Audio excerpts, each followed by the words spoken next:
Supplements, powders, pills, whatever it may be, should never replace real food.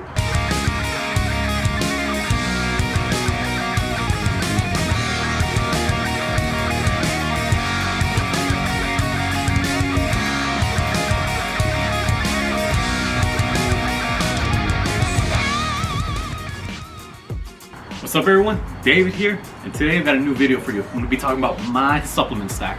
But before I get into it, if you haven't already, please subscribe to this channel, make sure you hit the bell notification. So supplements, as the name implies, you should be supplementing them on top of your regular diet. Supplements, powders, pills, whatever it may be, should never replace real food. Prioritize your proteins, your carbs, your fat, your vegetable, all of that good stuff with real whole foods.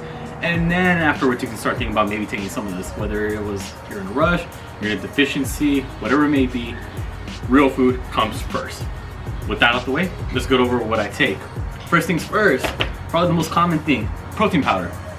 Every gym rat at one point or another has been taking it. Me myself, I'm no exception, but I always prioritize my food first.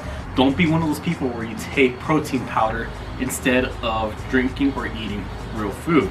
If you want to mix your protein powder inside of a shake that has other real food blended in, that's okay. I do that personally when it comes to my post-workout. I put milk, banana, oats, all this other stuff, and then also protein powder. I never replace a real meal though with a protein shake of just protein powder. Never happens. All right, so good for post-workout. Like I said, that's what I personally take it. If you're in a rush and you have no choice but to take it, because let's just say you are just a student and you're in between classes, you got to down something real quick, or you know you're going to have a long period of time without access to food or not enough time to actually eat the meal, whether it be short breaks at work, whatever it may be, okay, in that situation, yes, I can see how protein powder is essential for you. Got to get your gains in, but please, if you can, get real food in first. There's a lot of good whole foods that are high in protein, natural. Go with that if you can. Next thing, I got my creatine. So unlike protein powder where I only take it on the days or after I work out, creatine is an everyday thing for me. I already have a video going into creatine, the benefits, what have I seen for me personally take it. Go ahead and give it a view if you haven't already. Creatine, a lot of people think that it helps you build muscle right away. That's not necessarily the case.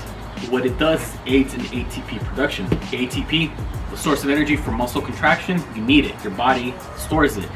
The more ATP you have, the more you can push harder, the longer you can push harder for, which will then in turn result in more gains. So it's not like a pre-workout where you take it right away and it kicks in right before the workout. No, this is something you take every day and it has to be stored up in your system. After that, I got glutamine. I feel like glutamine is not one that's very common. In my opinion, I think it's underrated. What it is it's powder, obviously. It aids in recovery, your immune health, and overall gut health. So if you're a bodybuilder or someone like me eats a lot of food, I need all the gut health I can take. Immune health, definitely your immune system is very important, especially as cold season comes in. Definitely want to be taking this. It's also really good if you're someone in high stress situations, whether it be physical stress that you're putting your body through when it comes to working out hard. It will help with the recovery, help you get ready for the next workout sooner without limitations.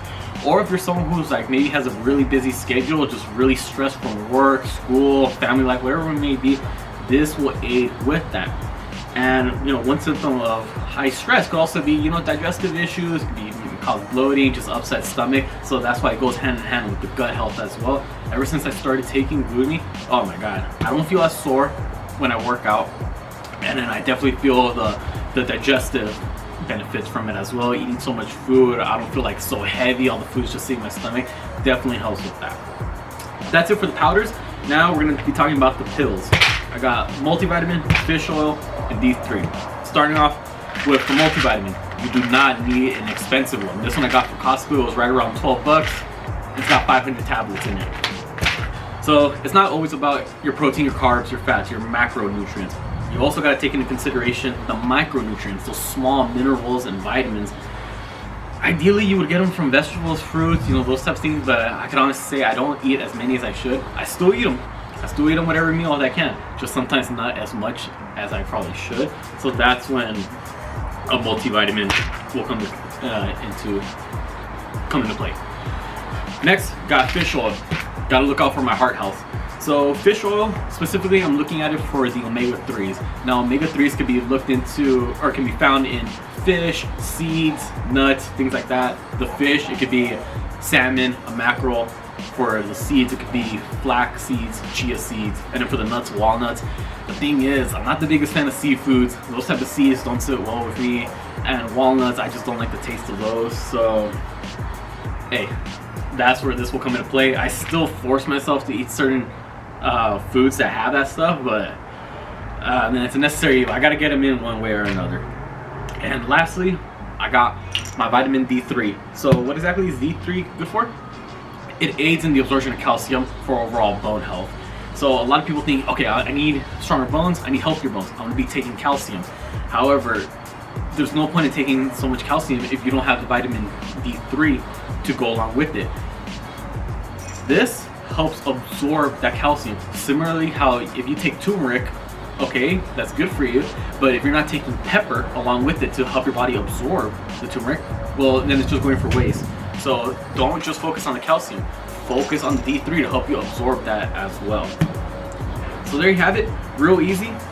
I got 3 powders right here: protein powder, pre-workout, not pre-workout, I don't take pre-workout, not calcium, creatine, and glutamine. And then I got 3 pills right here: a multi, fish oil, and D3.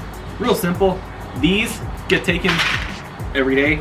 This one every 3 days, but it's hard to keep track of every 3 days, so I just do every Monday and Thursday. Creatine gets taken every day. Protein powder and glutamine only get taken after my workout on the days, that I work out. So I really want to emphasize again, supplements. It's called supplement for a reason, because it's supposed to supplement your diet. These should never replace real whole foods. Prioritize your protein, your carbs, and your fats from real food sources, things you buy at the grocery store. And then afterwards, once you get your diet in check, then you can start thinking about all of this. There obviously are some situations where you may have to rely on these. No choice. You're in a rush, can't get your food in. Okay, protein powder. Maybe you're allergic to fish or something. Gotta get your fish oil in somehow. Whatever it may be, try to emphasize real foods. And then afterwards, you can start taking these extra supplements along with it. If you haven't already, subscribe to not just this channel, but my girlfriend's channel as well. We also have a couples account together. And then for Instagram, TikTok, same thing. We've got our individual accounts, and then we've got the couples ones linked together. All the links down in the description below. And if there's any other videos you want me to go more in depth about, whether it be another supplement, benefits of whatever exercise, whatever it may be, any suggestions, put them down in the comments below. With that being said, catch you all next time.